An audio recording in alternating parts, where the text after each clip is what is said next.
Police ಸೇರಿದಂತೆ ಅಕ್ರಮ ಚಟುವಟಿಕೆಗಳಲ್ಲಿ ಯಾರೇ ಭಾಗಿಯಾದರೂ ಕಾನೂನು ರೀತ್ಯ ಕ್ರಮ ಜರುಗಿಸಲಾಗುವುದು ಎಂದು ಬಳ್ಳಾರಿ ವಲಯದ ಪೊಲೀಸ್ ಮಹಾನಿರ್ದೇಶಕ ಐಜಿಪಿ ಡಾಕ್ಟರ್ ಪಿಎಸ್ ಹರ್ಷ ಅವರು ತಿಳಿಸಿದರು.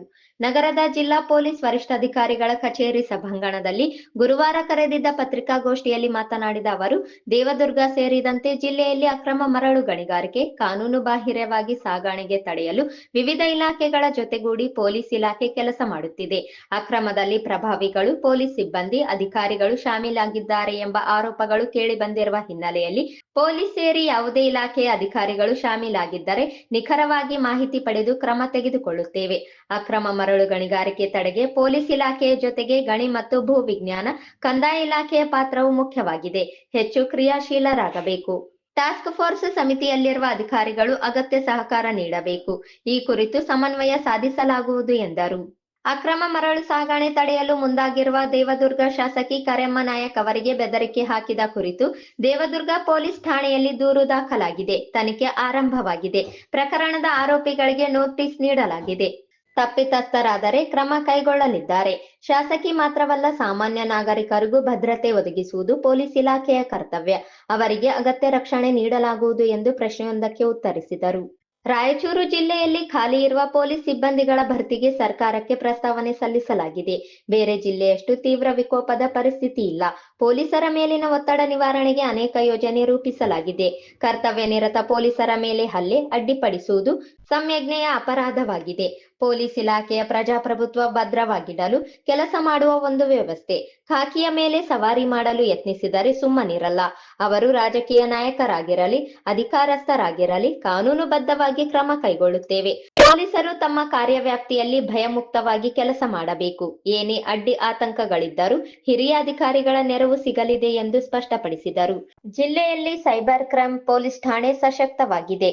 ಈಗ 10 ವರ್ಷದಲ್ಲಿ ಕಳ್ಳತನ ಆಗುವಷ್ಟು 6 ತಿಂಗಳಲ್ಲಿ ಸೈಬರ್ ಕಳ್ಳತನವಾಗುತ್ತಿದೆ. ಸೈಬರ್ ವಂಚನೆ ತಡೆಗೆ ಪೊಲೀಸರಿಗೆ ಆಧುನಿಕ ತಂತ್ರಜ್ಞಾನ ಸೇರಿ ಎಲ್ಲಾ ರೀತಿಯ ಸಹಾಯ ನೀಡಲಾಗಿದೆ. ಅನೇಕರಿಗೆ ತರಬೇತಿ ನೀಡಿದ್ದರಿಂದ ಪರಿಣಿತರಾಗಿದ್ದಾರೆ. ಸಾರ್ವಜನಿಕರಲ್ಲಿ ಜಾಗೃತಿ ಮೂಡಿಸಲಾಗುತ್ತಿದೆ. ವಂಚನೆಗೊಳಗಾದವರು ಗೋಲ್ಡನ್ ಅವರ್ನಲ್ಲಿ ಸೈಬರ್ ಠಾಣೆಗೆ ಸಂಪರ್ಕಿಸಿದರೆ ಹಣ ವಾಪಸ್ ಸಿಗಲಿದೆ. ತಡವಾಗಿದ್ದಲ್ಲಿ ರಿಕವರಿ ಕಷ್ಟ. ಹೀಗಾಗಿ ಸಾರ್ವಜನಿಕರು ಹೆಚ್ಚು ಜಾಗರೂಕರಾಗಬೇಕು ಎಂದು ಸಲಹೆ ನೀಡಿದರು. 12th ಎಷ್ಟು ಜನ ಇದ್ದಾರೆ, ವೃತ್ತಿಪರ ಕೋರ್ಸ್ಗಳು ಮಾಡ್ತಿರೋ ಎಷ್ಟು ಜನ ಇದ್ದಾರೆ, ಇದನ್ನೆಲ್ಲ ಒಂದು ಮಾಡಿ ಹೊಸದಾಗಿ ನಾವು ಏನು ಮಾಡಲಿಕ್ಕೆ ಏನೋ ಹೋಗ್ತಿದ್ದೀವಿ ಅಂತ ನಾನು ಹೇಳ್ತಾ ಇಲ್ಲ. ಸರ್ಕಾರದ ಬೇರೆ ಬೇರೆ ಇಲಾಖೆಯ ಸ್ಕೀಮ್ಗಳನ್ನ ಒಂದು ಕನ್ವರ್ಜೆನ್ಸ್ ಮಾಡಿಸಿದ್ವಿ. ನಾವು ಇಂಟ್ರೆಸ್ಟ್ ತಗೊಂಡು ನಮ್ಮಲ್ಲಿ ಒಂದು ಕೌನ್ಸಿಲಿಂಗ್ ಸೆಂಟರ್ ಥರ ಮಾಡಿ ಆ ಅಪ್ಲಿಕೇಶನ್ ಹಾಕಿದ್ರೆ ಎಷ್ಟೋ ಜನ ಮಕ್ಕಳಿಗೆ ಅಪ್ಲೈ ಮಾಡೋದು ಹೆಂಗೆ ಅಂತ ಸಹ ಗೊತ್ತಿಲ್ಲ. ಇವಾಗ NIT, JEE ಇಂಥವೆಲ್ಲ, ಇವಾಗ IITಗೆ JEE ಬರೀಬೇಕಂದ್ರೆ ಅಪ್ಲೈ ಮಾಡೋದಂತ ಹೇಗೆ ಅಂತ ಸಹ ಗೊತ್ತಿಲ್ಲ. ಹಾಗಾಗಿ ಪೊಲೀಸ್ ಮಕ್ಕಳಿಗೂ ಸಹ ದೇಶದಲ್ಲಿ ಪ್ರತಿಯೊಬ್ಬ ನಾಗರಿಕ ಏನು ಎಲ್ಲ ಸಮಾಜದ ಮೇಲ್ಸ್ತರದಲ್ಲಿರೋನಿಗೆ ಏನು ಅವಕಾಶಗಳಿದ್ದಾವೆ, ಆ ಅವಕಾಶಗಳ ಬಗ್ಗೆ ನಮ್ಮ ಪೊಲೀಸ್ ಮಕ್ಕಳಿಗೆ ಸಂಪೂರ್ಣವಾದ ಅರಿವು ಮೂಡಿಸಿ, ಯಾರು ಮೋಟಿವೇಟೆಡ್ ಇದ್ದಾರೋ ಅವ್ರಿಗೆ ಏನು ಬೇರೆ ಬೇರೆ ಇಲಾಖೆಯ ಸ್ಕೀಮ್ಗಳ ಕನ್ವರ್ಜೆನ್ಸ್ ಮಾಡಿಸಿ ಅವ್ರಿಗೆ ಉತ್ತಮ ರೀತಿಯ ಒಂದು ಕೌಶಲ್ಯಗಳನ್ನ ತರಬೇತಿ ಮಾಡಿಸಿ ಗೋಯಿಂಗ್ ಫರ್ದರ್ ಆ ಎಂಡ್ ಆಫ್ ದ ಸ್ಪೆಕ್ಟ್ರಮ್ನಲ್ಲಿ ಒಂದು ಒಳ್ಳೆ ಉದ್ಯೋಗ ಮೇಳ ಮಾಡಿಸಿ ನಮ್ಮ ಪೊಲೀಸ್ ಸಿಬ್ಬಂದಿಯವರ ಮಕ್ಕಳಿಗೆ as a part of our welfare ಇದು ಮಾಡೋಣ ಅಂತ ನಾನು ಎರಡು ಕನೆಕ್ಟೆಡ್ ಅಂತ ನಾನು ಭಾವಿಸ್ತೀನಿ. ಅಂದರೆ ಅವರ ಮಕ್ಕಳು ಅವರ ವೆಲ್ಫೇರ್ ಬಗ್ಗೆ ನಾವು ಗಮನ ಹರಿಸಿದ್ರೆ ಅವರ ಕಾರ್ಯತನೂ ಅಷ್ಟು ಕಡಿಮೆ ಆಗುತ್ತೆ, ಅವರ ಕಾರ್ಯಕ್ಷಮತೆಯೂ ಹೆಚ್ಚಾಗುತ್ತೆ. ಅಟ್ಲೀಸ್ಟ್ ಇದೇ ಬಿಡಪ್ಪ, ನಮ್ಮ ಇಲಾಖೆ ನನ್ನ ಮಕ್ಕಳ ಬಗ್ಗೆ ಯೋಚನೆ ಮಾಡ್ತಾ ಇದ್ದಾರೆ, ನನ್ನ ವೆಲ್ಫೇರ್ ಬಗ್ಗೆ ಯೋಚನೆ ಮಾಡ್ತಾರೆ, ಈ ಭಾವನೆ ಬರಲಿ ಅಂತ ಇಷ್ಟ ಆಗಿದೆ. ಇದಾದ ನಂತರ ಈ ದಿವಸ ಬಹಳ ಒಂದು ಶಾರ್ಟ್ ಕ್ರಿಸ್ಪ್ ಆಗಿ ಒಂದು review of law and order situation and crime ಮಾಡಿದ್ದೀನಿ. ಇದು ಫಸ್ಟ್ ವಿಸಿಟ್ ಆಗಿತ್ತು. ಆಮೇಲೆ ಇವತ್ತಿಂದ ಅಸೆಂಬ್ಲಿ ಸೆಷನ್ ಬೇರೆ ನಡೀತಿರೋದ್ರಿಂದ ನಾವು ಇಡೀ ದಿವಸ ನಮ್ಮ ಆಫೀಸರ್ ಕೂರಿಸ್ಕೊಂಡು ಹೇಳೋಕ್ಕಾಗಲ್ಲ. ಹಾಗಾಗಿ ಸೆಷನ್ಸ್ ಟೈಮ್ ಬಂದ ಕೂಡಲೇ ಅವ್ರನ್ನ ಕಳಿಸಿ ಫೀಲ್ಡಿಗೆ ಕಳಿಸಿದ್ದೀವಿ. ಸೊ ಹಾಗಾಗಿ ಸಮಯದ ಅಭಾವ ಆಯಿತು ನಮಗೆ. ಕೇವಲ ಅರ್ಧ ಗಂಟೆಯಲ್ಲಿ ಒಂದು ಜಿಲ್ಲೆಯ ಒಂದು ಪ್ರಾತ್ಯಕ್ಷಿಕೆ ಅವರು ಕೊಟ್ಟರು ನಮ್ಮ SP ಅವರು. ಮೇಲ್ನೋಟಕ್ಕೆ ಏನು ಕಾಣಿಸಿದೆ ಅದು ಅಪ್ರಿಷಿಯೇಟ್ ಮಾಡಿದ್ದೇವೆ. There are some areas of concern, there is some very good work. So ಇವತ್ತು ನಾವು ಕವಾಯತಿನ ಸಂದರ್ಭದಲ್ಲಿ ನಮ್ಮ ಒಂದು ಸಿಂಧನೂರಿನ ಒಂದು police station Kavital police station ಇದು ಇಡೀ ದೇಶದಲ್ಲೇ 3ನೇ ಉತ್ತಮ ಪೊಲೀಸ್ ಸ್ಟೇಷನ್ ಅಂತ ಆಗಿರೋದ್ರ ಬಗ್ಗೆ ಬಹಳ ಹರ್ಷ ವ್ಯಕ್ತಪಡಿಸಿದ್ವಿ. ಹಾಗೆ ಅಲ್ಲಿನ ಠಾಣಾಧಿಕಾರಿ ಅವರಿಗೆ ಒಂದು ಚಿಕ್ಕ ಶಾರ್ಟ್ ವಿಡಿಯೋ ಮಾಡಿಕೊಡಿ, ಯಾವ ಥರ ಆಯಿತು ನಿಮ್ಮ ಪೊಲೀಸ್ ಸ್ಟೇಷನ್ ಅಂತ ಅವ್ರಿಗೆ ರಿಕ್ವೆಸ್ಟ್ ಮಾಡಿದ್ವಿ. ಆ ಥರ ಐಡೆಂಟಿಫೈಯಿಂಗ್ ಪಾಸಿಟಿವ್ ವರ್ಕ್ ಇವತ್ತೊಂದು 5-6 ಜನ ಸಿಬ್ಬಂದಿ ಬೇರೆ ಬೇರೆ ಕ್ಷೇತ್ರದಲ್ಲಿ ಉತ್ತಮ ಕೆಲಸ ಮಾಡಿದ ಸಿಬ್ಬಂದಿಗೆ ನಾವು ಕರೆಸಿ ಅವರಿಗೆ ಪ್ರಶಂಸನಾ ಪತ್ರಗಳನ್ನ ಕೊಟ್ಟು ಅವರ ಕೆಲಸ ಯಾವುದು ಅಂತ ಎಲ್ಲ ನೆರೆದ ಎಲ್ಲ ಜನಸ್ತೋಮಕ್ಕೆ ನಾವು ತಿಳಿಸಿ ಈ ಥರದ ಒಂದು ಪ್ರಯೋಗ ಸಹ ನಾವು ಮಾಡಿದ್ದೇವೆ. I think it's a good beginning. S P ಅವರು ಈಗ ತಾನೇ ಬಂದಿದ್ದಾರೆ, ಕೆಲವು ತಿಂಗಳುಗಳಾಗಿದೆ. ಅವರು ಎಲ್ಲ ಪೊಲೀಸ್ ಠಾಣಾ ಏನು ವಿಸಿಟ್ಸ್ ಇದೆ, ಇನ್ಸ್ಪೆಕ್ಷನ್ಸ್ ಇದೆ, ಅದನ್ನು ಪ್ರಾರಂಭ ಮಾಡಿದ್ದಾರೆ. ವಿಸಿಟ್ಸ್ ಬಹುತೇಕ ಮುಗಿಸಿದ್ದಾರೆ ಅಂತ ನಾನು ಭಾವಿಸಿದ್ದೇನೆ. ಇನ್ಸ್ಪೆಕ್ಷನ್ಸು ಮಾಡ್ತಾ ಇದ್ದಾರೆ. ಹಾಗಾಗಿ ಒಂದು ಉತ್ತಮವಾದ ಒಂದು ಸಕಾರಾತ್ಮಕ ಔಟ್ಲುಕ್ನಲ್ಲಿ ಹೋಗಬೇಕು ಅಂತ ನಾನು ಹೇಳಿದ್ದೀನಿ. ಅಂದರೆ ಪೊಲೀಸ್ನಲ್ಲಿ ಎಷ್ಟು ಒತ್ತಡ ಇದೆ ಅಂದರೆ ನಾವು ಬರೀ ಸಸ್ಪೆನ್ಷನ್ನು ಇದು ಒಂದು ರೂಟ್ ಆದರೆ ಇದನ್ನೆಲ್ಲ ನಾವು ಬಿಡೋಕ್ಕಾಗಲ್ಲ. ಬಟ್ ಅದಕ್ಕಿಂತ ಮುಂಚೆ ಆ ಸ್ಟೇಜ್ ಹೋಗೋಕ್ಕಿಂತ ಮುಂಚೆ ನಾವೇನು ಪಾಸಿಟಿವ್ ಇಂಟರ್ವೆನ್ಷನ್ಸ್ ಮಾಡ್ಬೋದು ಅಂತ ಸಕಾರಾತ್ಮಕವಾಗಿ ನಾವು ಆ ಸಿಬ್ಬಂದಿಗೆ ಅವರ ಕಾನ್ಫಿಡೆನ್ಸಿಗೆ ಅನುಗುಣವಾಗಿ ಕೆಲಸ ಕೊಟ್ಟು ಕೆಲಸ ತಾಂಡು ಒಂದು ಟೀಮ್ ಸ್ಪಿರಿಟ್ನಲ್ಲಿ ನಾವು ಹೋದರೆ ಈ ರೀತಿ ಬೇರೆ ಡಿಸಿಪ್ಲಿನರಿ ಆ್ಯಕ್ಷನ್ಸ್ವರೆಗೂ ಪರಿಸ್ಥಿತಿ ಮುಟ್ಟಲಾರದು ಅನ್ನೋ ಒಂದು ಸಕಾರಾತ್ಮಕ ಭಾವನೆಯೊಂದಿಗೆ ನಾವು ಪ್ರಾರಂಭಿಸಿದ್ದೇವೆ. ಇದರಲ್ಲಿ ಯಶಸ್ಸು ಕಾಣ್ತೀವಿ ಅಂತ ನನಗೆ ಒಂದು ವಿಶ್ವಾಸ ಇದೆ. ನನ್ನ ಕಡೆಯಿಂದ ಇಷ್ಟಿದೆ. ತಾವು ಏನಾದ್ರು ಕೇಳಿದ್ರೆ ಡೆಫಿನೆಟ್ಲಿ ಟ್ರೈ ಮಾಡ್ತಾರೆ. ಸರ್, ಇನ್ನೊಂದು ಪೊಲೀಸ್ ಸಿಬ್ಬಂದಿಗಳೆಲ್ಲ ಈ ಒತ್ತಡಕ್ಕೊಳಗಾದಾಗ ಚಟಗಳಿಗೆ ಬಲಿಯಾಗ್ತಾ ಇದ್ದಾರೆ. ಆ ಚಟವನ್ನು ಹೋಗ್ಲಾಡಿಸೋದಕ್ಕೆ ಏನಾದರೂ ಒಂದು ಪ್ರತಿ ಠಾಣೆಗಳಲ್ಲಿ ಸ್ಪೋರ್ಟ್ಸ್ ರಿಲೇಟೆಡ್ ಆಕ್ಟಿವಿಟೀಸ್ ಮಾಡಲಿಕ್ಕೆ ಗ್ರೌಂಡ್ಗಳು ಜಾಗ ಇರುತ್ತೆ, ಬಟ್ ಅಲ್ಲಿ ಯಾವುದೇ ರೀತಿ ಸ್ಪೋರ್ಟ್ಸ್ ಆಕ್ಟಿವಿಟಿ ನಡೀತಾ ಇರಲ್ಲ. ಅಂಥದ್ದು ಏನಾದರೂ ಪ್ಲಾನ್ ಮಾಡ್ಬೋದಲ್ಲ ಸರ್? ಇಲ್ಲ, ತಾವು ಹೇಳ್ತಿರೋ ಸಜೆಷನ್ ಭಾಳ ಸರಿ ಇದೆ. ನಾನು ಗುಡ್ ಈ ಪಾಯಿಂಟ್ ನಾನು ಮಾಡ್ತೆ. ಕವಾಯತ್ನಲ್ಲಿ ನಾನು ಹೇಳಿದೆ, ಪೊಲೀಸ್ ಸಿಬ್ಬಂದಿ ಹಾಗೂ ಅವರ ಮಕ್ಕಳು ಯಾರಾದರೂ ಸ್ಪೋರ್ಟ್ಸ್ನ ಕೆರಿಯರ್ ಆಗಿ ತಗೊಳ್ಳೋದಾದರೆ ಡೆಫಿನೆಟ್ಲಿ ನಾವು youth services department, ministry of ಏನು ಸ್ಪೋರ್ಟ್ಸ್ ಇದೆ ಸರ್ಕಾರದ ಭಾರತ ಸರ್ಕಾರದ ಮಟ್ಟದಲ್ಲಿ ಅಲ್ಲಿ ಸಾಕಷ್ಟು ಅವಕಾಶಗಳಿದೆ, ಅದು ಸಹಾಯ ಮಾಡ್ತಿರುತ್ತೆ. ನಮ್ಮ ಇಮಿಡಿಯೇಟ್ ಕನ್ಸರ್ನ್ ಸಹ ಭಾಳ ಸರಿ ಇದೆ. That we should find more time for sports and other activities ಅಂತ. ಬಟ್ ಪ್ರಾಕ್ಟಿಕಲ್ ಆಗಿ ಹೇಳ್ತೀನಿ, ನಮ್ಮ ಸಂಖ್ಯೆ ಎಷ್ಟಿರುತ್ತಂದರೆ ರೆಗ್ಯುಲರ್ ಆಗಿ ಆಡಿಸ್ಲಿಕ್ಕೆ 100% ಸಾಧ್ಯ ಆಗಲ್ಲ. ಸುಮ್ಮನೆ ನಾನು ಸರ್ಫೇಸ್ ಲೆವೆಲಲ್ಲಿ ಹೇಳ್ಬಾರ್ದು. ಆದರೆ ಏನು ವಾರ್ಷಿಕವಾಗಿ ನಾವು ಸ್ಪೋರ್ಟ್ಸ್ ಮಾಡ್ತಿದ್ದೀವಿ ಅದನ್ನು can we get it into quarterly, as we progress further can we make it into a monthly affair. ಇಷ್ಟು ಮಾಡಿದ್ರು ಸಹ ಒಂದು ಸುಧಾರಣೆ ಆದಂಗೆ ಆಗ್ತದೆ. ಈಗೇನಾಗಿದೆ, ವಾರ್ಷಿಕವಾಗಿ ಒಂದು ಸಲ ಒಂದು ಕ್ರೀಡಾಕೂಟ ಮಾಡಿದ್ವಿ, ಮೊನ್ನೆ ತಾನೇ ಕನ್ಕ್ಲೂಡ್ ಆಯಿತು. ಅದನ್ನು ತ್ರೈಮಾಸಿಕ ಮಾಡಲಿಕ್ಕೆ ಆಗ್ತದ, ಅದು ಮೊದಲನೇ ಪ್ರಯತ್ನ ನಾವು ಮಾಡ್ತೀವಿ. ತಾವು ಹೇಳಿದಾಗ ಎಲ್ಲೆಲ್ಲಿ ಫೆಸಿಲಿಟಿಗಳ ಅಗತ್ಯ ಇದೆ ನಾವು ಇನ್ನೂ ಹೆಚ್ಚಿನ ಫೆಸಿಲಿಟೀಸ್ ಮಾಡೋ ಒಂದು ಪ್ರಯತ್ನ ನಾವು ಮಾಡ್ತೀವಿ.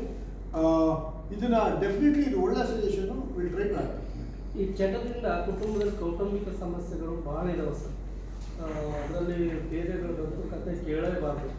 ಅಂಥವ್ರ ಬಗ್ಗೆ ಏನಾದರೂ ಈಗ ಅವ್ರಗಳಿಗೆ ನೀವೇನಾದರೂ ನೋಟಿಸ್ ಇಶ್ಯೂ ಮಾಡ್ತೀರಿ, ಅವ್ರು ಕರೆಕ್ಟಾಗಿ ಡ್ಯೂಟಿ ಬರಲಿಲ್ಲ ಅಂದರೆ ಅಲ್ಲಿ ನೋಡಿದ್ರೆ ಕೌಟುಂಬಿಕ ಸಮಸ್ಯೆ ಇರುತ್ತೆ. ಮತ್ತು ಆ ಟೈಮಲ್ಲಿ ಮಕ್ಕಳು ಬೀದಿ ಬರ್ತಾ ಇದ್ದಾರೆ ಸರ್ ಎಷ್ಟೋ ಕುಟುಂಬ. ಅಂಥವ್ರಿಗೆ ಏನಾದರೂ ಪ್ಲ್ಯಾನ್ ಮಾಡ್ಬೋದು? ಇಲ್ಲ, ಅದಕ್ಕೆ ನಾನು ತಾವು ಹೇಳಿದ ಒಂದು ಥ್ರೆಡ್ನ ಹಿಡಿದ್ರೆ ಮುಂದಿನ ಎಲ್ಲ ಸ್ಕೀಮ್ಸು ಎಕ್ಸ್ಪ್ಲೇನ್ ಮಾಡಿದ್ದು. ಒಂದು 3 ರಿಂದ 6 ತಿಂಗಳು ನಾವು ಈ ಪ್ರಯೋಗ ಮಾಡಿ ಏನಾಯಿತು ಅಂತ ತಮಗೆ ಕಂಪ್ಲೀಟ್ ರಿಸಲ್ಟ್ ಸಿಗ್ತೀವಿ. ಸರಿ, ಮಾಜಿ ಇವರು ಶಾಸಕರಾಗಿರುವಂಥ ಕರೆಮಜ್ಜಿ ನಾಯಕರವರಿಗೆ ಮರಳು ದಂಧೆಕಾರರು ಜೀವ ಬೆದರಿಕೆ ಹಾಕಿದ್ದಾರೆ ಅಂತ ಮನವಿ ಕೊಟ್ಟಿದ್ದಾರೆ, ಪ್ರೆಸ್ ಮೀಟ್ ಕೂಡ ಮಾಡಿದ್ದಾರೆ. ಅದ್ರ ಬಗ್ಗೆ ಹೌದು, ದೇವದುರ್ಗ ಒಂದು ಕಾನ್ಸ್ಟಿಟ್ಯೂನ್ಸಿಯ ಮಾನ್ಯ ಶಾಸಕರು ಈ ರೀತಿ ದೂರು ನೀಡಿರೋದು ನಮ್ಮ ಗಮನಕ್ಕಿದೆ. ಮಾನ್ಯ ಶಾಸಕರು ನೀಡಿರುವ ದೂರನ್ನು ಆಧರಿಸಿ ಒಂದು ಪ್ರಥಮ ವರ್ತಮಾನ ವರದಿಯನ್ನು ಠಾಣೆಯಲ್ಲಿ ದಾಖಲಿಸಿದ್ದಾರೆ. ತನಿಖೆ ಪ್ರಾರಂಭ ಆಗಿದೆ. ನಮ್ಮ ಅಧಿಕಾರಿಗಳು ನನಗೆ ಆ ತನಿಖೆಯಲ್ಲಿ ಇದುವರೆಗೂ ಯಾರು ಏನು ಹೆಸರು ನಮೂದಾಗಿರುವ ಆರೋಪಿಗಳಿದ್ದಾರೆ ಅವರಿಗೆ ನೋಟಿಸ್ ಸಹ ಇಶ್ಯೂ ಮಾಡೋದ್ರ ಬಗ್ಗೆ ಮನವರಿಕೆ ಮಾಡಿಕೊಟ್ಟಿದ್ದಾರೆ. ವೃತ್ತಿಪರ ತನಿಖೆ ಆಗ್ತದೆ, ತನಿಖೆ ಆಧಾರಿತ ಕ್ರಮ ಆಗ್ತದೆ. ಈ ಹಿಂದೆ ಮರಳುಗಾರಿಕೆ ಅದು ರಾಯಚೂರಿನಲ್ಲಿ 2 ನದಿ ಹರಿತಾ ಇರೋದು ಕೃಷ್ಣ ಕಂಟ್ರೋಲ್ ಆಗದಿರೋ ಪರಿಸ್ಥಿತಿ ಏನಿದೆ, ಅದಕ್ಕೆ ನಿಮ್ಗೆ ಏನಾದರೂ ಪ್ಲಾನ್ ಇದೆಯಾ ಸರ್ ಕಂಟ್ರೋಲ್ ಮಾಡಿ? ಇಲ್ಲ ನೋಡಿ, ಇದು ಜಿಲ್ಲಾಡಳಿತದ ಮಟ್ಟಿಗೆ ಒಂದು ಎಫೆಕ್ಟಿವ್ ಎನ್ಫೋರ್ಸ್ಮೆಂಟ್ ಆಗಬೇಕಾಗ್ತದೆ. ಹಾಗಾಗಿ ಎಸ್ ಪಿ ಅವ್ರಿಗೆ ನಾವು ಸ್ಪಷ್ಟವಾಗಿ ಹೇಳಿದ್ದೇವೆ, ಜಿಲ್ಲಾಧಿಕಾರಿ and DMG department of mains and geology ಈಗಾಗಲೇ ಟಾಸ್ಕ್ ಫೋರ್ಸ್ಗಳು ಇರಬೇಕು. ನನ್ನ ಪ್ರಕಾರ ಪ್ರತಿ ಜಿಲ್ಲೆಯಲ್ಲೂ ಟಾಸ್ಕ್ ಫೋರ್ಸ್ಗಳಿದೆ. ಸರ್ ಅದು ಕಮಿಟಿ ಮಾಡಿದ್ದಾರೆ ಎಲ್ಲ ಸೈಮಲ್ಟೇನಿಯಸ್ಲಿ ಮಾಡಬೇಕು. ಕರೆಕ್ಟ್. ಇಲ್ಲ ಬರ್ತೀನಿ, ನನ್ನ ಪಾಯಿಂಟಿಗೆ ನಾನು ಬರ್ತೀನಿ. ಪೊಲೀಸ್ ಇಲಾಖೆ one of the very important departments in enforcement. ಕೆಲವು ಕಡೆ ನಮಗೆ ಪವರ್ಸ್ ಇದೆ, ಕೆಲವು ಕಡೆ ಪವರ್ಸೇ ಇಲ್ಲ. ಮೈನರ್ ಮಿನರಲ್ ಆಕ್ಟಿವಿ ಕೆಲವು ಕಡೆ ನಮಗೆ ಪವರ್ಸೇ ಇಲ್ಲ. ನಾನು ಅದಕ್ಕೆ ನಮ್ಮ SP ಅವ್ರಿಗೆ ಏನು ಹೇಳಿದ್ದೀನಿ, 2 ಅಂಶ ನಾವು ಮಾಡಬೇಕು. ಒಂದು, ನಮ್ಮ ಇಲಾಖೆಯಿಂದ ಎಷ್ಟು ಸಕ್ರಿಯವಾಗಿ ಪಾಲ್ಗೊಂಡು ಎನ್ಫೋರ್ಸ್ಮೆಂಟ್ ಬಗ್ಗೆ ಟ್ರೈ ಮಾಡಬೇಕು ಅಂತ. ಎರಡನೇದು, ಇನ್ ಕೇಸ್ ಏನಾದ್ರು ಪೊಲೀಸ್ದೇ ಇನ್ವಾಲ್ವ್ಮೆಂಟ್ ಇದ್ರೆ, ಪೊಲೀಸ್ದೇ ಏನಾದ್ರು ಕನೆವೆನ್ಸ್ ಇದ್ರೆ ಅಂಥವ್ರ ಮೇಲೆ ಯಾವುದೇ ಮುಲಾಜಿಲ್ಲದೆ ಶಿಸ್ತು ಕ್ರಮ ಮಾಡಬೇಕು. So there are 2-pronged strategies. Police will have a zero tolerance towards such illegal activities. ಎರಡನೇದು, ಜಿಲ್ಲಾಧಿಕಾರಿಗಳೊಂದಿಗೆ ಸಮನ್ವಯ ಸಾಧಿಸಿ ಈ ಬೇರೆ ಬೇರೆ ಇಲಾಖೆಗಳಿಗೆ ಪೊಲೀಸ್ ಇಲಾಖೆಯ ಸಪೋರ್ಟ್ ಏನಾದ್ರು ಬೇಕಿದ್ರೆ 100% ವಿಲ್ ಸಪೋರ್ಟ್ them. ಈಗ DMG ನಮಗೆ ಮ್ಯಾನ್ ಪವರ್ ಇಲ್ಲ, ನಮಗೆ ಪೊಲೀಸ್ ಇಲಾಖೆಯಿಂದ ನಮಗೆ ಸಪೋರ್ಟ್ ಮಾಡಿದ್ರೆ ನಾವು ಇನ್ನೂ ಹೆಚ್ಚಿನ ಎನ್ಫೋರ್ಸ್ಮೆಂಟ್ ಮಾಡ್ಲಿಕ್ಕೆ ಆಗ್ತದೆ ಅಂತ ನಮ್ಗೆ ಏನಾದ್ರು ರಿಕ್ವಿಷನ್ ಕೊಟ್ಟರೆ SP ಅವರು ಅದನ್ನು ಪರಿಶೀಲಿಸಿ ಅವ್ರಿಗೆ ಯಾವ ಕಾರ್ಯಾಚರಣೆಗೆ ಯಾವ ಟೈಮು ಯಾವ ಡೇಟ್ನಲ್ಲಿ ಮ್ಯಾನ್ ಪವರ್ ಬೇಕಿದ್ರು ಒದಗಿಸೋಕ್ಕೆ ಸಿದ್ಧ ಇದ್ದಾರೆ. ಲಾಸ್ಟ್ ಆಸ್ಪೆಕ್ಟ್ ಇಸ್, ಕೆಲವು ಅನಾನಿಮಸ್ ಕಂಪ್ಲೇಂಟ್ಸ್ ನನಗೂ ಬಂದಿದೆ. ಇಲ್ಲ ಅಲ್ಲಿ ಅವರು ಶಾಮೀಲಾಗಿದ್ದಾರೆ, DMG ಶಾಮೀಲಾಗಿದ್ದಾರೆ, ಇನ್ನೊಂದು ಕಡೆ ಯಾವುದೋ ಇನ್ನೊಂದು ಇಲಾಖೆ ಶಾಮೀಲಾಗಿದೆ, ಪೊಲೀಸ್ ಇಲಾಖೆ ಶಾಮೀಲಾಗಿದೆ. ಹೀಗೆ ಬೇಗ ಆಗಿರೋ ಅನಾಮಧೇಯ ಪತ್ರಗಳು ನನಗೆ ಬಂದಿದೆ. ಅದಕ್ಕೆ ಅದ್ರ ಬಗ್ಗೆ ಸೂಕ್ತವಾದ ಪರಿಶೀಲನೆ ಮಾಡಿ ಯಾವುದೇ ಇಲಾಖೆ ಈ ಎನ್ಫೋರ್ಸ್ಮೆಂಟ್ ಫ್ರೇಮ್ವರ್ಕಲ್ಲಿ ಪೊಲೀಸ್ ಸಪೋರ್ಟ್ ಕೇಳಿದ್ರೆ 100% ನಾವು ಸಪೋರ್ಟ್ ಮಾಡ್ತೀವಿ. ಪೊಲೀಸ್ಗೆ ಕ್ಲಿಯರ್ ಕಟ್ ಆಗಿ ಎಲ್ಲಿ ಪವರ್ಸ್ ಇದೆ ಅಷ್ಟು ಎನ್ಫೋರ್ಸ್ಮೆಂಟ್ ನಾವು ಮಾಡ್ತೀವಿ. ನಮ್ಮಲ್ಲಿ ಏನಾದರೂ ಕನ್ವೆನ್ಸ್ ಇದೆ ಯಾವುದೇ ಹಂತದಲ್ಲಿ ಅಂತ ಏನಾದರೂ ಇದ್ರೆ ನಿಖರವಾದ ಮಾಹಿತಿ ಕೊಟ್ಟರೆ SP ಅವರು ಅದ್ರ ಮೇಲೆ ಆಕ್ಟ್ ಮಾಡ್ತಾರೆ, ಶಿಸ್ತು ಕ್ರಮ ಜರುಗಿಸ್ತಾರೆ. ಸರ್, ಈ ಹಲವು ಪ್ರಕರಣಗಳು ಜಿಲ್ಲೆಯಲ್ಲಿ ದಾಖಲಾಗಿವೆ ಸರ್, ಸಾಕಷ್ಟು. ಬಟ್ ಯಾವುದು ಇಲ್ಲಿವರೆಗೂ ಆ್ಯಕ್ಷನ್ ಆಗಿದೆ ಸರ್. ಪೊಲೀಸಲ್ಲಿ ಕಂಪ್ಲೇಂಟ್ ಆಗಿದೆ, ಬಟ್ ಒಬ್ಬರ ಮೇಲೆ ಆ್ಯಕ್ಷನ್ ಆಗಿರೋದು ಉದಾಹರಣೆಗಳು ಇಲ್ಲ ಸರ್. ಕೋರ್ಟ್ನಲ್ಲಿ ನಿಮ್ಗೆ ಸಂಬಂಧ ಇಲ್ಲ ಅಂತ ಹೇಳ್ತಾರೆ. ಇದನ್ನ ಥೆಫ್ಟ್ ಅಂತ ಮಾಡಿ ತಗೊಂಡೋಗ್ತಾರೆ ಕೋರ್ಟ್ನಲ್ಲಿ. ಇದು ಯಾವ ಕಡೂರಿ, ಅದಕ್ಕೊಂದು ಇಲಾಖೆ ಇದೆ, ಅದಕ್ಕೊಂದು ಆಕ್ಟ್ ಇದೆ, ಓದಕ್ಕಾಗಲ್ಲ ಅಂತ ಕೇಳ್ತಾರೆ. ಪಬ್ಲಿಕ್ ಪರ್ಸೆಪ್ಷನ್ ಏನು, ಕಳ್ತನ ಆಗ್ತಿದೆ, ನೀವು ನಿಲ್ಲಿಸಿ ಅಂತ. ಓಕೆ, ಆ ನಿಟ್ಟಿನಲ್ಲೇ ನಾನು ಈಗ ಇಷ್ಟೊಂದು ಎಕ್ಸ್ಪ್ಲೇನ್ ಮಾಡಿದ್ದೆ. ಓಕೆ, ಆಕ್ಷನ್ ಆಗಬೇಕು ಅಂದರೆ ಸಂಬಂಧಪಟ್ಟ ಇಲಾಖೆಗಳು ಕಾನೂನು ರೀತಿ ಸಕ್ಷಮವಾದ ಒಂದು ವರದಿ ಕ್ರಮ ಕೈಗೊಳ್ಳಬೇಕು. ಹೇಗೆ ನೀವು ನಮ್ಮನ್ನು ಕ್ವಶನ್ ಮಾಡ್ತೀರಾ, ದಯಮಾಡಿ ಸ್ವಲ್ಪ ಆಕ್ಟ್ಗಳು ತೆಗೆದು ನೋಡ್ಬಿಟ್ಟು ಅದರಲ್ಲಿ ಕಾಂಪಿಟೆಂಟ್ ಅಥಾರಿಟೀಸ್ ಯಾರಿದ್ದಾರೆ ಅವ್ರನ್ನ ಇದೇ ರೀತಿ ತಾವು ಕ್ವಶನ್ ಮಾಡಬೇಕು. ಏನು ಮಾಡ್ತಾ ಇದ್ದೀರಾ, ಎಷ್ಟು ಪ್ರಕರಣ ನೀವು ದಾಖಲಿಸಿದ್ದೀರಾ, ಎಷ್ಟು ಪ್ರಕರಣ ಅಭಿಯೋಜನೆಗೆ ಹೋಗಿದೆ, ಎಷ್ಟು ಪ್ರಕರಣಗಳಲ್ಲಿ ಖುಲಾಸೆ ಆಗಿದೆ, ಎಷ್ಟು ಪ್ರಕರಣಗಳಲ್ಲಿ ದಂಡ ಕಟ್ಟಿಸ್ಲಿಕ್ಕಾಗಿದೆ, ಎಷ್ಟು ಪ್ರಕರಣಗಳಲ್ಲಿ ಆರೋಪಿ ಬಂಧಿತನಾಗಿದ್ದಾನೆ. ಈ ಥರ ಬೇರೆ ಇಲಾಖೆಯನ್ನು ತಾವು ಅವಲೋಕಿಸಿ ನಮ್ಮ ಇಲಾಖೆ ಕಡೆಯಿಂದ ನಮಗೆ ಏನು ಪವರ್ಸ್ ಇದೆ, ನಮ್ಮ ವ್ಯಾಪ್ತಿ ಏನಿದೆ, ಯಾವುದೇ ಪ್ರಯತ್ನ ಕಡಿಮೆ ಮಾಡ್ದಲೆ ನಾವು 100% ನಾವು ಮಾಡಲಿಕ್ಕೆ ನಾವು ಸಿದ್ಧ. ಸರ್, ಇನ್ನೊಂದು ಕಡೆ ಸಿಬ್ಬಂದಿಗಳು ಕೊರತೆ ಇದೆ ಸರ್, ಪ್ರತಿ ಠಾಣೆಗಳಲ್ಲೂ ಕೂಡ. ಅದನ್ನ ರಿಕ್ರೂಟ್ಮೆಂಟ್ ಮಾಡೋಕ್ಕೆ ಏನಾದ್ರು ಸರ್ಕಾರದ ಮುಂದೆ ಪ್ರಸ್ತಾವನೆ ಸಲ್ಲಿಸೋದು. ಯಾಕಂದ್ರೆ ಎಲ್ಲ ಕಡೆನೂ ಬಂದೋಬಸ್ತ್ ಮಾಡಬೇಕು, ಎಲ್ಲ ಕಡೆ ಹೋಗ್ಬೇಕು ಅನ್ನೋದು ಪೊಲೀಸ್ಗೆ ಎಲ್ಲೇ ಆಗುತ್ತೆ ಸರ್. ಕರೆಕ್ಟ್ ಹೇಳಿದ್ರಿ ತಾವು. ಈಗ ಯಾವಾಗಲೂ ಸಂಖ್ಯೆ ಎಷ್ಟೇ ಇದ್ರೂ ಪೊಲೀಸರು ಟೈಟ್ ವಾಕ್. ಓಕೆ, ಹಾಗೆ ನೋಡಿದ್ರೆ ಬೇರೆ ಜಿಲ್ಲೆಗಳಿಗೆ ಕಂಪೇರ್ ಮಾಡ್ಕೊಂಡ್ರೆ ರಾಯಚೂರು ಜಿಲ್ಲೆಯ ಪರಿಸ್ಥಿತಿ ತೀರಾ ವಿಕೋಪದಲ್ಲಿಲ್ಲ. ನಾನು ಹೇಳ್ತಿರೋದು 100% ಯಾವ ವೇಕೆನ್ಸಿನೇ ಇಲ್ಲ ಅಂತ ಹೇಳ್ತಿಲ್ಲ. Vacancies what I have seen is in the range of 10 to 20%. ಕೆಲವು ಠಾಣೆಗಳಲ್ಲಿ ಜಾಸ್ತಿ ಇರ್ಬೋದು. ಡಿಸ್ಟ್ರಿಕ್ಟ್ ಆಸ್ ಎ ಯೂನಿಟ್ ಒಂದು 10% ಇಂದ 20% ವೇಕೆನ್ಸಿ ಇದ್ದಂಗಿದೆ. ಈಗಾಗಲೇ ಅದ್ರ ಬಗ್ಗೆ ಎಲ್ಲ ಪ್ರಪೋಸಲ್ಸ್ ಮೂವ್ ಮಾಡಿದ್ದಾರೆ. It's ongoing process. ಈ 10% 20% ಏನಿದೆ, ರಿಟೈರ್ಮೆಂಟ್ ಆಗ್ತಾ ಇರುತ್ತೆ, ಅಟ್ರಿಷನ್ ಆಗ್ತಾ ಇರುತ್ತೆ. I think operationally they are at a good number stage. But ಇನ್ನು ಉಳಿದಿದ್ದ ವೇಕೆನ್ಸಿಗಳನ್ನು ನಾವು ಸರ್ಕಾರದ ಮಟ್ಟದಲ್ಲಿ ನಾವು ಸಂಪರ್ಕ ಸಾಧಿಸಿ ಸೂಕ್ತವಾದ ಕ್ರಮಗಳು ನಾವು ಆಮೇಲೆ ಕ್ವಾಲಿಫಿಕೇಶನ್ ಈಗ ನಗರ ಮಹಾನಗರಪಾಲಿಕೆಯಾಗಿ ಅಪ್ಗ್ರೇಡ್ ಆಗಿದೆ ಸಿಟಿ. ಒಂದೇ ಇಲ್ಲ ಸರ್, ಅದರ ಸಂಚಾರ ಪೊಲೀಸ್ ಠಾಣೆಗಳನ್ನು ಎಡಿಷನಲ್ ಆಗಿ ಅಪ್ರೂವಲ್ ಮಾಡಲಿಕ್ಕೆ ಸರ್ಕಾರ ನಾನು ಈ ಬಗ್ಗೆ ಇನ್ನೂ ಇವತ್ತು ಚರ್ಚೆ ಮಾಡಿಲ್ಲ. ನಿಖರವಾಗಿ ಎಷ್ಟು ಕೇಸ್ಗಳಾಗ್ತದೆ, ಪಾಪ್ಯುಲೇಷನ್ ಎಷ್ಟಿದೆ, ಕಾರ್ಪೊರೇಷನ್ ಆಗಿದೆ ಅಂದರೆ ನಾವು ಪಾಪ್ಯುಲೇಷನು ಆ ಒಂದು ಸೆಟ್ ಪಾಯಿಂಟ್ಗಿಂತ ಮುಂದಕ್ಕೆ ಹೋದ್ಮೇಲೆ ಮಹಾನಗರ ಪಾಲಿಕೆ ಆಗಿರ್ತದೆ. ಸೊ ನಮ್ಮ SP ಅವ್ರಿಗೆ ನಾನದು ಡೀಟೇಲ್ ಆಗಿ ಸ್ಟಡಿ ಮಾಡಿ ಈಗ ಪ್ರಾಪರಾಗಿ ಏನೆಲ್ಲ ರಿಕ್ವೈರ್ಮೆಂಟ್ ಇದೆ ಅದು ನೋಡಿ ಒಂದು ರಿಕಮೆಂಡೇಶನ್ ಕಳಿಸ್ಲಿಕ್ಕೆ ಹೇಳ್ತೇನೆ, ಅದನ್ನು ಸರ್ಕಾರದ ಮಟ್ಟದಲ್ಲಿ ಬಿಲ್ಟಿಂಗ್. ಸರ್, ಈಗ ಶಾಸಕಿ ಕರೆಮೂರು ಇದು ಮೊದಲ ಬಾರಿಗೆ 2025 ಕೂಡ KDP ಮೀಟಿಂಗ್ ಅಲ್ಲಿ ಕೂಡ ಪ್ರಸ್ತಾಪ ಮಾಡಿದ್ರು, ಮನೆಗೆ ಒಬ್ಬ ವ್ಯಕ್ತಿ ನುಗ್ಗಿದ್ದಾನೆ, ಜೀವ ಬೆದರಿಸಿದೆ ಅನ್ನೋದು. ಈ ನಿಟ್ಟಿನಲ್ಲಿ ಏನಾದರೂ ಭದ್ರತೆ ಕೊಡುವಂಥದ್ದಾಗಲಿ ಅಥವಾ ಆ ರೀತಿ ಏನಾದ್ರು ಆಗ್ತಾ ಇದೆ? ಇಲ್ಲ, ಜಿಲ್ಲಾ ಪೊಲೀಸ್ ವರಿಷ್ಠಾಧಿಕಾರಿಯವರಿಗೆ ಇದೆಲ್ಲ ಈ ಇತಿಹಾಸನೂ ಗೊತ್ತಿದೆ. ಓಕೆ, ಈಗ ಮಾನ್ಯ ಶಾಸಕರು ಏನು ಈಗ ಪ್ರಸಕ್ತ ದೂರು ಕೊಟ್ಟಿದ್ದಾರೆ ಅದನ್ನ ಸಂಪೂರ್ಣವಾಗಿ ತನಿಖೆ ಮಾಡ್ತಾರೆ. ಹಿಂದಿನ ತನಿಖೆಗಳಲ್ಲಿ ಆ ಥರದ ಏನಾದರೂ ಬೇರೆ ಅಂಶಗಳಿದ್ರು ಅವರು ಅದ್ರ ಬಗ್ಗೆ ಗಮನ ಹರಿಸ್ತಾರೆ. ಭದ್ರತೆ ಕೊಡೋ ನಿಟ್ಟಿನಲ್ಲಿ ಅಲ್ಲ ನೋಡಿ, ಭದ್ರತೆ ಪ್ರತಿಯೊಬ್ಬ ನಾಗರಿಕರಿಗೆ ಭದ್ರತೆ ಒದಗಿಸುವುದು ನಮ್ಮ ಜವಾಬ್ದಾರಿ. ಓಕೆ, ಹಾಗಾಗಿ ಪ್ರಕರಣ ಆಯಿತು, ಭದ್ರತೆ ಒದಗಿಸ್ತೀರಾ, or not interlinked. Okay, they are not interlinked facts. ಇದಕ್ಕೆ ಥ್ರೆಟ್ ಅಸೆಸ್ಮೆಂಟ್ ಮಾಡ್ತಾರೆ, ನಮ್ಮದೇ ಆದ ಪ್ರಕ್ರಿಯೆಗಳಿದೆ. ರಾಜ್ಯ ಮಟ್ಟದಲ್ಲಿ ಅಡಿಷನಲ್ DG ಇಂಟ್ ನೇತೃತ್ವದಲ್ಲಿ ಒಂದು ಸೆಕ್ಯೂರಿಟಿ ಥ್ರೆಟ್ ಅಸೆಸ್ಮೆಂಟ್ ಕಮಿಟಿ ಇದೆ. ಸೊ ಆ ರೀತಿ ಒಂದು ಬಹಳ ಆಬ್ಜೆಕ್ಟಿವ್ ಆದ ಅಸೆಸ್ಮೆಂಟ್ಗಳಾದ್ಮೇಲೆ ನಿರ್ಧಾರಕ್ಕೆ ಬರ್ತಾರೆ. ಈಗ ಪ್ರಸಕ್ತವಾಗಿ ರಿಲವೆಂಟ್ ಫ್ಯಾಕ್ಟ್ ಏನಂದ್ರೆ, ಮಾನ್ಯ ಶಾಸಕರು ಒಂದು ದೂರು ಕೊಟ್ಟಿದ್ದಾರೆ, ಆ ದೂರನ್ನ ಸಮಗ್ರವಾಗಿ ತನಿಖೆ ಮಾಡ್ತಾ ಇದ್ದಾರೆ. ತನಿಖೆಯಲ್ಲಿ ಏನು ಹೊರಹೊಮ್ಮುತ್ತೆ ಅದ್ರ ಮೇಲೆ ಬಹಳ ಎಫೆಕ್ಟಿವ್ ಆದ ಕ್ರಮ 100% ಆಗ್ತದೆ. ಸರ್, ಈಗ ರಾಯಚೂರು ಗಡಿಭಾಗ ಕೂತ್ಕೊಂಡಿರೋದು ಆಂಧ್ರ ಮತ್ತು ತೆಲಂಗಾಣ ಇರೋದ್ರಿಂದ CH ಕೋಡ್ ಜಾಸ್ತಿ ಇದೆ ಸರ್. ಸಾಕಷ್ಟು, ಯಾಕಂದರೆ ಸಾಕಷ್ಟು ಜನ ಸಾವನ್ನ ಇಲ್ಲಿ ಸಿಟಿಯಲ್ಲಿ ಕೂಡ ಆಗ್ತಾ ಇರುವಂಥದ್ದು, ಹಳ್ಳಿಗಳಲ್ಲಿ ಕೂಡ ಆಗ್ತಾ ಇರುವಂಥದ್ದು ಸರ್. ಈಗ ಟ್ರೈನ್ ಮುಖಾಂತರನೇ ಇಲ್ಲಿಗೆ ತಂದು ಮಾರಾಟ ಮಾಡುವಂಥ ಕೆಲಸ ಆಗ್ತಾ ಇದೆ ಸರ್. ಇದು ಕಡಿವಾಣಕ್ಕೆ ಆಗುತ್ತೆ. ಇಲ್ಲ, ತಾವು ಹೇಳೋದು ನಿಜ.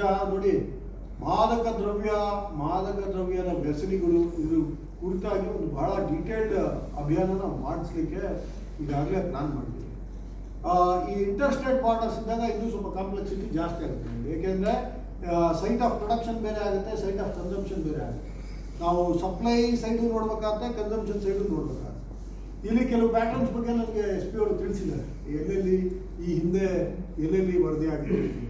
ಸರ್, ಈ ರಿಲೇಟೆಡ್ ಸೇಮ್ ಕ್ವಶನ್ ಇದೆ. ಗಡಿ ಜಿಲ್ಲೆ ಏನಿದ್ದಾವೆ ಸರ್, ಎಕ್ಸಾಂಪಲ್ ಬೀದರ್ ಇದ್ದಾಗ ಅವರು ಆ ಕಡೆ ಮಹಾರಾಷ್ಟ್ರ ಮತ್ತು ತೆಲಂಗಾಣ ಪೊಲೀಸು ಜಿಲ್ಲೆಗಳನ್ನು ಕರೆಸಿ ಮೀಟಿಂಗ್ಗಳನ್ನು ಮಾಡ್ತಾರೆ. ಕರೆಕ್ಟ್, ಅದನ್ನೇ ಹೇಳೋದು. ಬೋತ್ ಸೈಡ್ ಇರೋದ್ರಿಂದ ಅದನ್ನ ತಗ್ಗಿಸ್ಬೋದು. ಒಂದೇ ಸೈಡ್ ಆದ್ರೆ ಇಲ್ಲಿ ಅಷ್ಟೇ ಮಾಡ್ತೀವಿ, ಅಲ್ಲಿ ಲೀಗಲ್ ಇರ್ತದೆ, ನಮ್ಮಲ್ಲಿ ಇಲ್ಲೀಗಲ್. ಇಲ್ಲ, ತಾವು ಹೇಳೋದು 100% ಸೂಕ್ತವಾದ ಸಲಹೆ. ಅದನ್ನೇ ನಾನು ಹೇಳ್ತಿದ್ದೆ.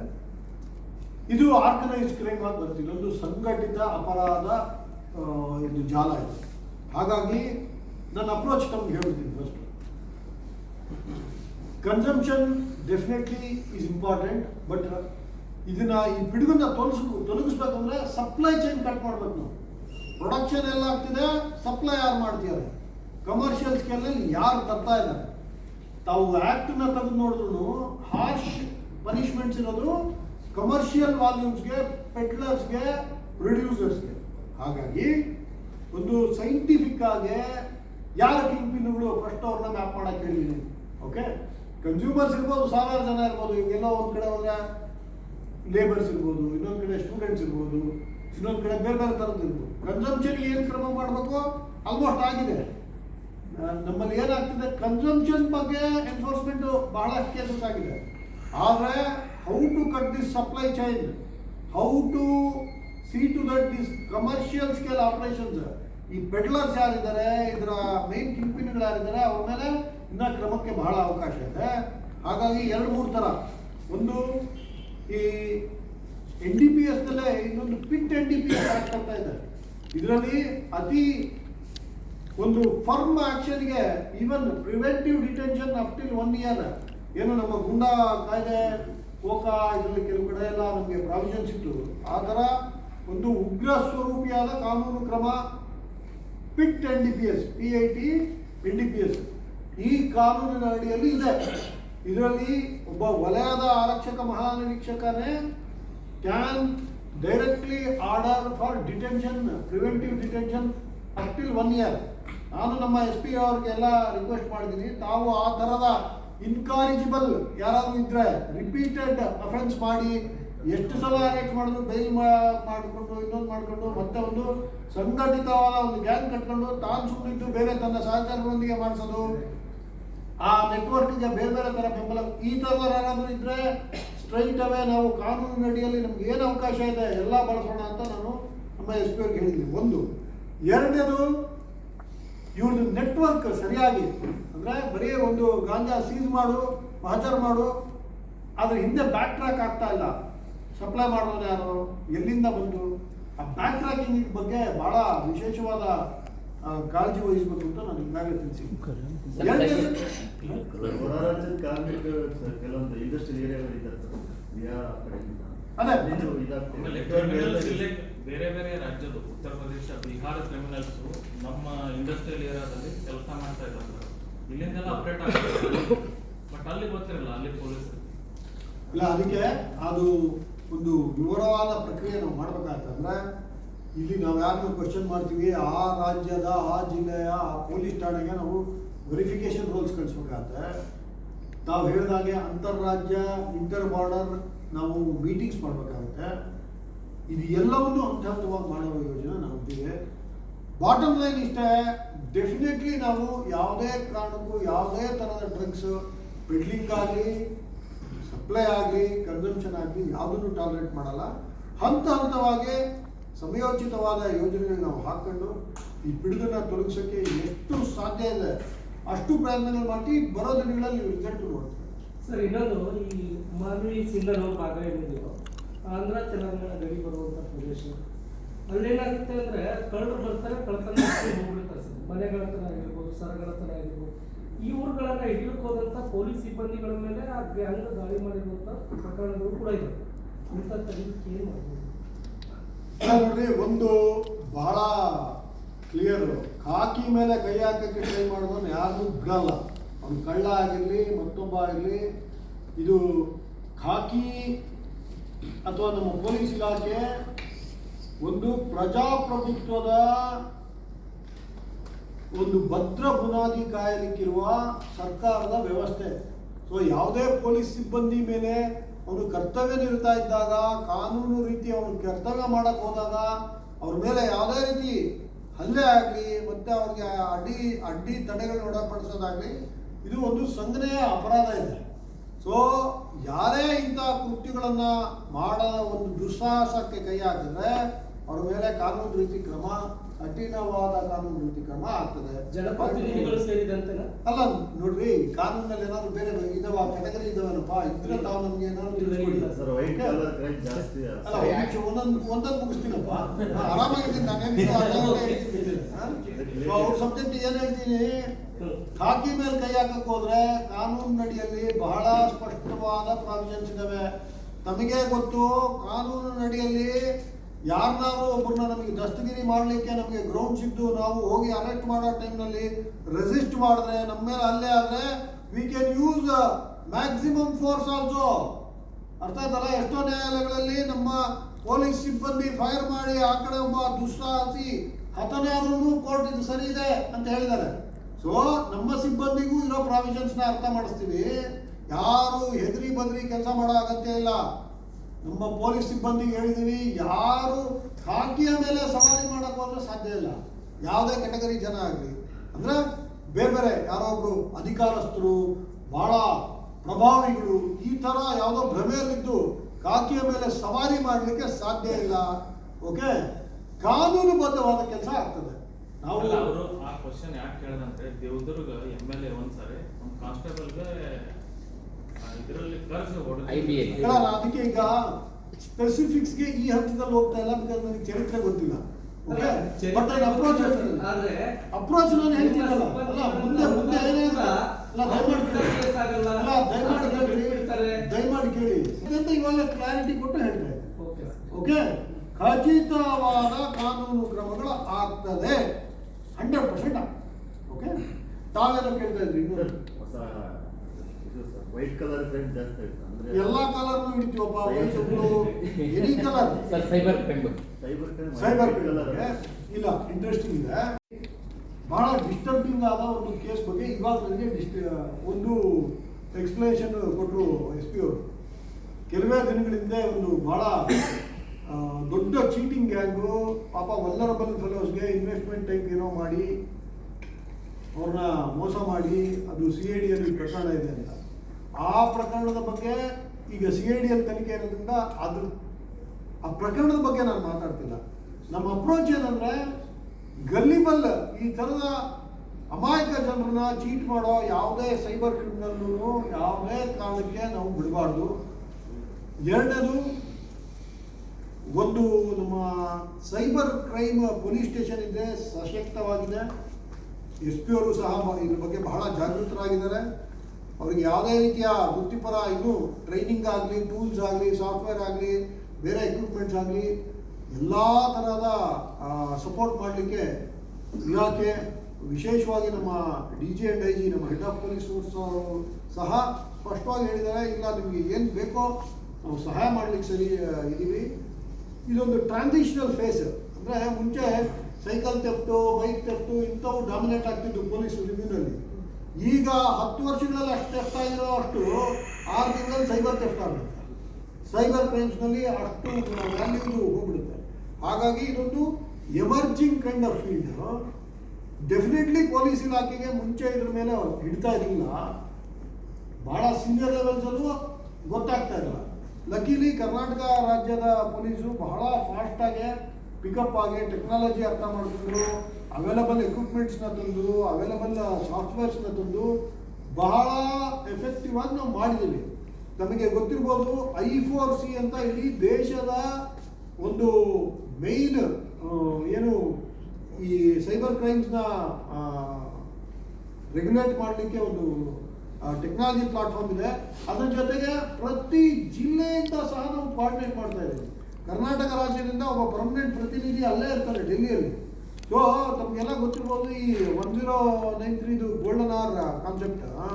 ಅಂದರೆ ಯಾವುದೇ ಸೈಬರ್ ಕ್ರೈಮ್ ಆದರೆ ಟಕ್ ಅಂತ ಕೊಟ್ಟರೆ ಇಮಿಡಿಯೇಟಾಗಿ ಬ್ಲಾಕ್ ಆಗುತ್ತೆ. ಇದರಲ್ಲಿ ಕರ್ನಾಟಕ ರಾಜ್ಯದ ಯಶಸ್ಸು ಬಹಳ ಜಾಸ್ತಿ ಇದೆ.